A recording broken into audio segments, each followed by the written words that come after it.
नमस्कार दोस्तों, हम लेकर आए हैं कनुप्रिया महाकाव्य के मंजरी परिणय से तीसरा गीत तुम मेरे कौन हो। इस गीत में राधा कृष्ण से प्रश्न करती है कि वह उसका कौन है। चलिए सुनते हैं तीसरा गीत।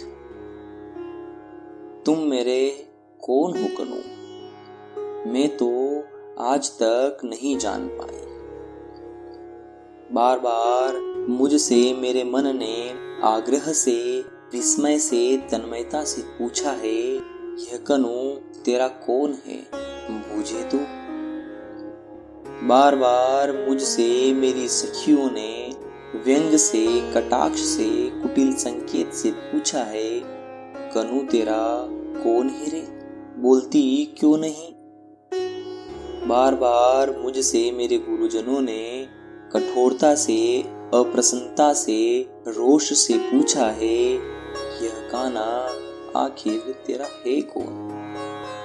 मैं तो आज तक कुछ नहीं बता पाई, तुम मेरे सचमुच कौन हो कनु।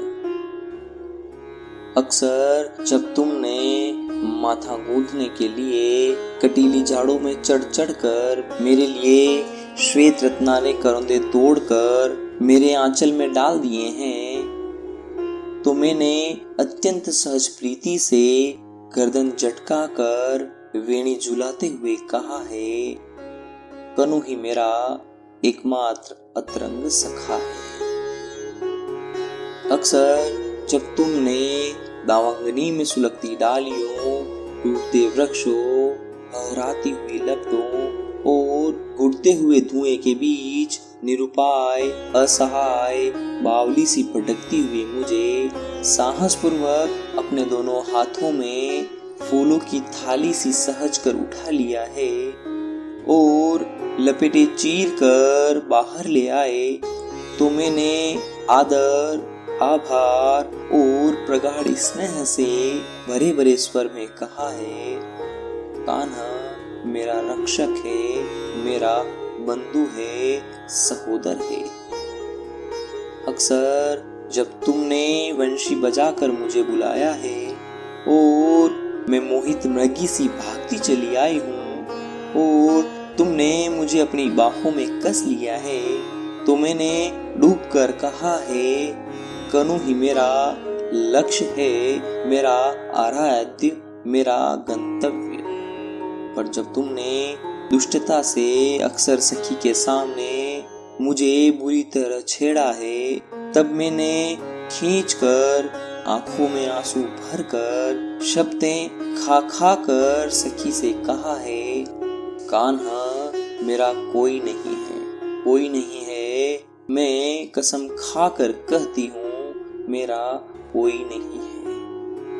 पर दूसरे ही क्षण जब घनघोर बादल उमड़ आए हैं और बिजली तड़पने लगी है और घनी वर्षा होने लगी है और सारे वनपथ धुंधला कर छिप गए हैं, तो मैंने अपने आंचल में तुम्हें दुबका लिया है, तुम्हें सहारा दे देकर अपनी बाहों में घेर गांव की सीमा तक तुम्हें ले आई हूँ। और सच सच बताऊं तुझे कनु सांवरे कि उस समय मैं बिल्कुल भूल गई हूँ कि मैं कितनी छोटी हूँ और तुम वही कान्हा हो जो सारे वृंदावन को जल प्रलय से बचाने का सामर्थ्य रखते हो। और मुझे केवल यही लगा है कि तुम छोटे से शिशु हो, असहाय, वर्षा में भीग भीग कर मेरे आंचल में दुबके हो। और जब मैंने सखियों को बताया कि गांव की सीमा पर चितवन की छाव में खड़े होकर ममता से मैंने अपने वक्ष में उस छोने का ठंडा माथा दुबका कर अपने आंचल में उसके घने घुंघराले बाल पहुँच दिए, तो मेरे उस सहज उद्गार पर सखियां क्यों कुटिलता से मुस्काने लगी, यह मैं आज तक नहीं समझ पाई। लेकिन जब तुम्ही ने बंधु तेज से प्रदीप्त होकर इंद्र को ललकारा है, काली की खोज में विशेली यमुना को मत डाला है, तो मुझे अकस्मात लगा है कि मेरे अंग अंग से ज्योति फूट पड़ रही है। तुम्हारी शक्ति तो मैं ही हूँ, तुम्हारा संबल, तुम्हारी योग माया इस निखिल पारावार में ही परिव्याप्त हूँ। विराट, सीमाहीन, अदम्य, दुर्दांत। किंतु दूसरे ही क्षण जब तुमने वेदसलता कुंज में गहराती हुई गोधूली वेला में आम के एक बोर को चूर चूर कर धीमे से अपनी चुटकी में भर कर मेरी सीमांत पर बिखेर दिया, तो मैं हतप्रभ हो गई। मुझे लगा कि इस निखिल पारावार में शक्ति सी, ज्योति सी, गति सी फैली हुई मैं अकस्मात सिमट आई हूँ, सीमा में बंध गई हूँ। ऐसा क्यों चाहा तुमने कान्हा? पर जब मुझे चेत हुआ तो मैंने पाया कि हाय सीमा कैसी, मैं तो वह हूँ जिसे दिग्वधु कहते हैं, कालवधु। समय और दिशाओं की सीमाहीन पगडंडी पर अनंत काल से अनंत दिशाओं में तुम्हारे साथ साथ चलती चली आ रही हूँ, चलती चली जाऊँ। इस यात्रा का न तो तुम्हें स्मरण है न मुझे, और अंत तो इस यात्रा का है ही नहीं मेरे सहयात्री।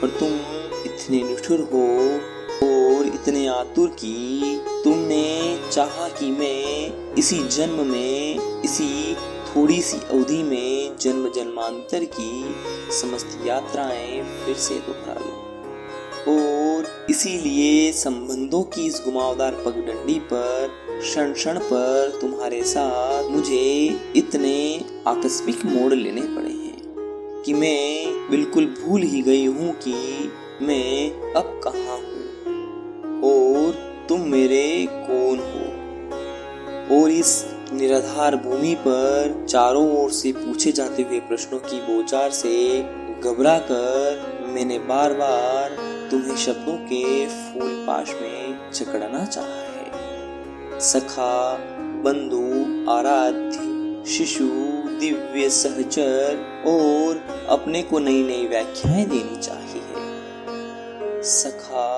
साधिका, बांधवी, माँ, वधु, सहचरी, और मैं बार बार नए रूपों में उमड़ उमड़ कर तुम्हारे तट पर आई, और तुमने हर बार अथाह समुद्र की भांति मुझे धारण कर लिया, विलीन कर लिया, फिर भी अनुकूल बने रहे।